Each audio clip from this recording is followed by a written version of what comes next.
Guys नमस्ते। तो आज हम पढ़ने वाले हैं डॉक्ट्राइन ऑफ री सब्जुडाइज, जिसको बोलते हैं री सब्जुडाइज या फिर स्टे ऑफ सूट। इसका मतलब क्या होता है उसे एक एग्जांपल के थ्रू समझते हैं। ए और बी दो पार्टीज है, इन दोनों के बीच में कोई कॉन्फ्लिक्ट चल रहा है और ए बी के अगेंस्ट एक केस डाल देता है सिविल कोर्ट के अंदर।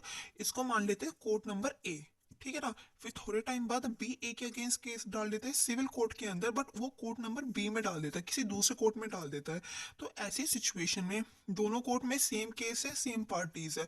तो सेम केस और सेम पार्टीज की वजह से जो कोर्ट की जजमेंट है उसमें कॉन्फ्लिक्ट अराइज ना हो, इस चीज के लिए डॉक्ट्राइन ऑफ री सब्जुडाइज आया है, जो ये कहता है कि अगर आपने ऑलरेडी किसी एक कोर्ट में केस डाल रखा है जो कि सेम पार्टीज ने डाला है और उस केस का जो सब्जेक्ट मैटर है वो भी सेम है और उस केस का अभी तक जजमेंट नहीं आया, तो ऐसी सिचुएशन में आप सेम केस किसी और कोर्ट में नहीं डाल सकते, क्योंकि अगर आप ऐसी सिचुएशन क्रिएट करते हो तो उन दोनों कोर्ट के बीच में कॉन्फ्लिक्ट अराइज हो सकता है जजमेंट को लेकर। अगर ए ने पहले केस डाला है तो जो जिस कोर्ट में ए ने पहले केस डाला है ना, तो उसी कोर्ट में उस केस की प्रोसीडिंग होगी। इस एग्जाम्पल का थोड़ा सा थ्योरी पढ़ते हैं। थ्योरी में क्या लिखा है कि जो डॉक्ट्राइन ऑफ री सब्जुडाइज है उसको डिफाइन करा गया है सेक्शन 10 के अंदर, section 10 of CPC civil procedure code 1908।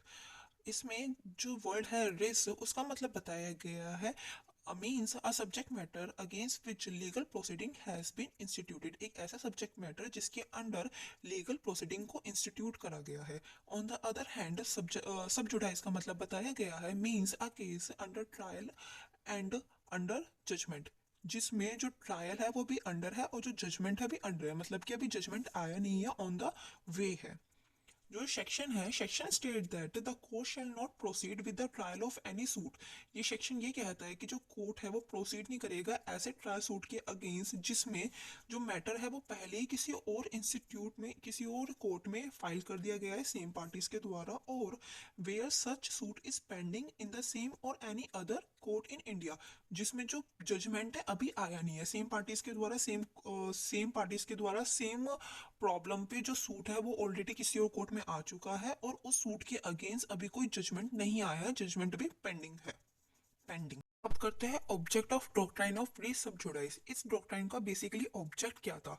इसका ऑब्जेक्ट ये था कि जो दो कोर्ट है उनके बीच में कॉन्फ्लिक्ट अराइज ना हो, ऐसी सिचुएशन ना आए, इस वजह से इस डॉक्ट्राइन को लाया गया था। एग्जांपल, ए और बी दो कोर्ट्स है, दोनों के बीच में सेम प्रोसीडिंग चल रही है, सेम केस चल रहा है और दोनों का जजमेंट आ गया और दोनों के जजमेंट अलग अलग बात करते हैं, और ऐसी सिचुएशन में जो दोनों कोर्ट में कॉन्फ्लिक्ट अराइज हो सकता है जजमेंट को लेकर, और उस चीज को कंट्रोल करने के लिए इस डॉक्ट्राइन को लाया गया है। अब एक एग्जाम्पल की बात करते हैं। एग्जाम्पल क्या बोलता है कि एक हस्बैंड है जिसने फाइल करा है सूट डिवोर्स का अपनी वाइफ के against. On the other hand जो वाइफ है उसने भी डिवोर्स सूट फाइल करा है, बट दूसरे कोर्ट में करा है, डिफरेंट कोर्ट में करा है। तो ऐसी सिचुएशन में जिस कोर्ट में सबसे पहले सूट फाइल करा जाएगा वो ही कंटिन्यू करेगा अपनी प्रोसीडिंग को, और जो दूसरा कोर्ट होगा वो रुक जाएगा, उस पर स्टॉप लगा दिया जाएगा प्रोसीडिंग को लेकर। अगर बात करेंगे कौन कौन सी कंडीशंस हैं जिनके द्वारा डॉक्ट्राइन ऑफ री सब्जुडाइज फोर्स में आ सकता है। 5 कंडीशंस दी गई है। पहली कंडीशन ये बोलता है कि दो सूट फाइल होने चाहिए डिफरेंट डिफरेंट कोर्ट में, कोर्ट ए और बी दोनों में सूट फाइल होने चाहिए।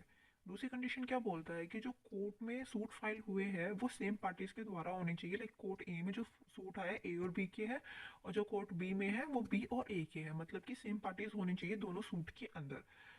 तीसरा पॉइंट ये बोलता है कि वो जो सूट फाइल हुए हैं वो सब्सटैंशियली सेम होने चाहिए। चौथा पॉइंट ये बोलता है जो सूट फाइल हुए उसमें अभी पेंडिंग में है जजमेंट, अभी उसका जजमेंट आया नहीं है।